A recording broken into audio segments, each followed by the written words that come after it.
Hi viewers, அஸ்ஸலாமு அலைக்கும். இன்றைக்கி முறு கோதுமை தோசை 5 நிமிஷத்தில் அதோட மாவு எப்படி செய்கிறது அப்படின்ட்டு பார்க்கலாம். இதில் 4 கப்பு நான் கோதுமை மாவு எடுத்துருக்குறேங்க. இது வந்து 6 பேர் தாராளமாக சாப்பிடக்கூடியது.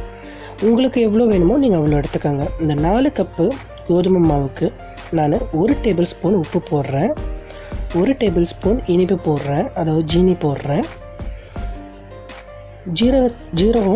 ஜீரகம் வந்து ஒரு அரை டேபிள் ஸ்பூன் அளவுக்கு ஜீரகம், கருவேப்பிலை ஒரு கொத்து கருவேப்பிலை அதை சின்னதாக கட் பண்ணி வச்சுருக்கிறேன். பச்சை மிளகா ஒரு 2 பச்சை மிளகா சின்னதாக கட் பண்ணியிருக்கேன். பெரிய வெங்காயம் 1, அதை ரொம்ப நைஸாக குட்டி குட்டியாக கட் பண்ணி நல்லா பிணைஞ்சு விட்டுருக்கேன். ஏன்னா அப்போ தான் அந்த மாவில் வந்து நம்ம போடும்போது நறுன்னு இருக்காமல் இருக்கும். ஸோ நல்லா பிணைஞ்சு விட்டு போட்டுக்கோங்க. போட்டுட்டு நல்லா பெரிய கிளாஸில் ஒரு 3 கப்பு தண்ணி ஊற்றுறேன். நான் பெரிய கிளாஸில் 3 டம்ளர் தண்ணி ஊற்றுறேன்.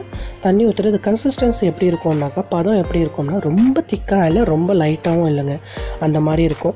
சோம்புத்தூள், அதாவது பெருஞ்சீரகத்தூள் 2 டேபிள் ஸ்பூன் போடுறேன். அதுதான் நல்ல ஸ்மெல் கொடுக்கும் நமக்கு. ஸோ பாருங்கள், அதோடய கன்சிஸ்டன்சி இந்த மாதிரி இருக்கும். கூழு பதம் கூட இல்லை, கூழை விட கொஞ்சம் லைட்டாக தண்ணி இருந்தால் பெட்டர். பாருங்கள், ரொம்ப திக்காகவும் இல்லை, என்னோடது கொஞ்சம் லைட்டாகவும் இல்லை. கல் எப்போதும் நல்லா சுடணும். சுட்டதுக்கு அப்புறமா தான் நம்ம ஊற்றணும். நல்லா சுடுது என்னோடய இந்த தோசைக்கல். அதில் நல்லா தூக்கி ஊற்றுறோம்.